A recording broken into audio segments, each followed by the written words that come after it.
The warriors of Universe 7 battle against the invisible fighters of Universe 4, and Akira Toriyama continues his vendetta against bald people.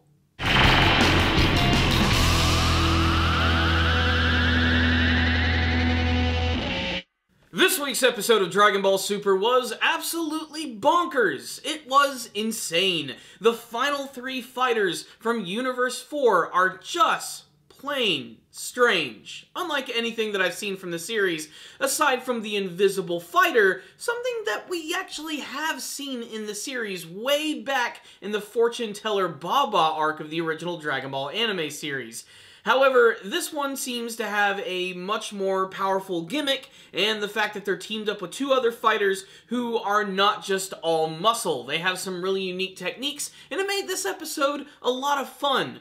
What did not make this episode fun for me is that, spoiler warning, Piccolo was defeated in this episode, and he was defeated by such a stupid and ridiculous enemy.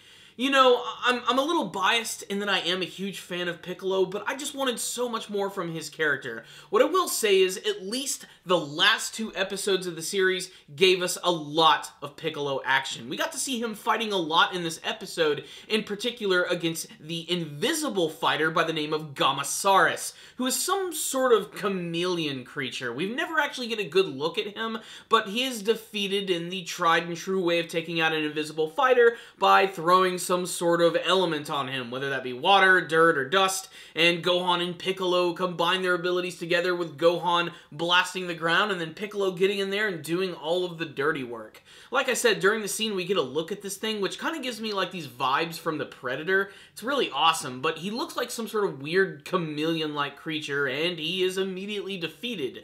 The next opponent is a character that's so strange that just describing him, I don't even know if I can do it. He's like this weird little impish dude with like 3 horns on his head, and his name is Shansa, and his abilities are he is able to trap people within this dimension where he's able to create these illusions, and that's pretty much it. Like, he can't really do anything with these illusions, but he combines them with another fighter from Universe 4 who goes by the name of Damon.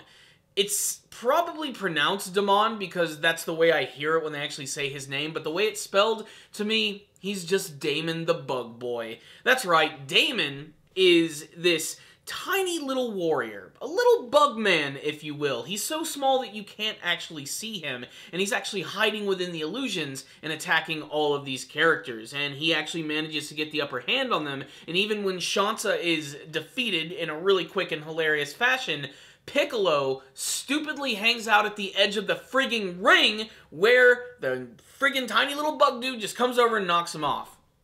It's anticlimactic. It's just the way I feel about it. At least the rest of the episode was fairly exciting, especially because it was Android 17 who actually learned what his deal was, that he was a tiny little bug man, and all they had to do was just sort of concentrate and trick him up and try to follow his movements, and just like Gohan and Piccolo, 17 and Goku work together, which is really awesome because, again, this is something that we just don't see too often in this series, with Goku punching the ground, getting him up in the air, 17 traps him with one of his force fields, kicks him through a couple of pillars, and he's defeated. You know what that means?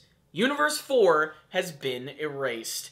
It happens almost immediately. Catella starts freaking out and threatening to take down everyone with him. Boom.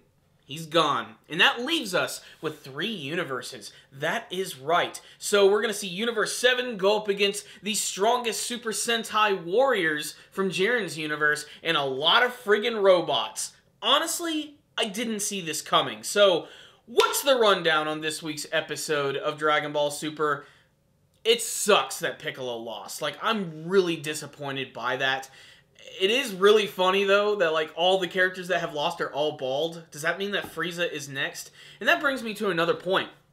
We pretty much got, like, our final lineup here with all of the characters from Universe 7, the 3 remaining warriors from Universe 11, and then we have these wildcard characters, these robots from Universe 3. What's the deal with these guys? It looks like their main gimmick is that they're going to be sort of an homage to the classic mecha and robot series of old school anime lore, where they're going to combine together a la Ultron. It's going to be frigging awesome. Did I say Ultron? I actually meant Voltron. You know what I'm talking about. He's basically the freaking Megazord of the series, and it looks like he's actually going to give the Warriors of Universe 7 a pretty tough battle. The next episode preview looked really awesome, and I can't wait to see what they're going to do with this. I mean, it's very clear that Akira Toriyama absolutely loves drawing robots and creating characters like that, so I really hope that the character designs that he created here are going to be used in a really fun way, and I can't wait to see how powerful they're going to be, because, I mean, who is going to get knocked out next? I mean, we have both of the androids, we have Goku and Vegeta, we have Gohan, and of course, we have Frieza. What is Frieza going to do? I mean, honestly, in the next episode, a couple characters are probably going to get taken out, and if I had to guess at the moment, I would say it's probably going to be 17 and 18, although it's very possible for Gohan to lose at this point. I mean, maybe they could be building him up for something. We also have the fact that Vegeta is still sort of building himself up. Oh, and you know what? I didn't even mention Vegeta's battle at the beginning of the episode, which was against Kato Pesla, which was sort of a bittersweet moment for me because I love Kato Pesla. He's the ultimate homage to Super Sentai and Kamen Rider, and he was a lot of fun in this episode, and he surprisingly was able to hold his own against Vegeta, but Vegeta predictably just makes an absolute fool out of him, and it's only really a matter of time before he's finished. I do love the scene, though, where they both use an attack against each other, which both has final in the title, Vegeta declaring that his attack is the most powerful of the final attacks. It's a really great moment for him. I love when he sort of gets out of character and actually starts talking like a ridiculous, over-the-top anime character and stop trying to be all the cool, brooding ex-prince of the Saiyans. It's really fun when he does that. And he almost got knocked out this episode, too, by the chameleon Gamasaurus as well. They almost made it seem like in the preview for this episode that a lot of characters were going to get taken out. Overall, though, how does this episode fare? Honestly, it's okay. It was, you know, and I'm not just saying that because Piccolo lost in the episode. Like, in terms of, like, the animation and the artwork, it really wasn't the best stuff that we've seen from Dragon Ball Super. There were definitely some good moments, but there were a lot of disproportionate moments. And there's this one scene with Gohan jumping on some rocks, and initially I was watching it with some friends, and when that happened, we all laughed because of how bad it looked. But apparently Gohan got his back hurt or something, and that's their justification behind that crappy animation. I just thought it was really funny looking. Like I said, it's not a bad looking episode. In fact, I especially love the visual motif of Shanta's ability covering them in this like massive red dome, and the look of all of these characters which have seemingly come back to life. Like I said, he creates illusions, and he creates them out of all of the fallen fighters of this tournament thus far, and he's able to, like, you know, replicate their personalities, and they can actually look like they're hitting the other characters and everything, and that combined with the red and the black and everything just gives it a really unique feel, and I really loved the look of that. I wish it would have stuck around a little bit, and the overall design of, you know, Damon, or, yeah, Damon, that's what I'm going to call him, not Damon, Damon is his name, Damon the Bugman. He's just classic Akira Toriyama, the way that he's designed.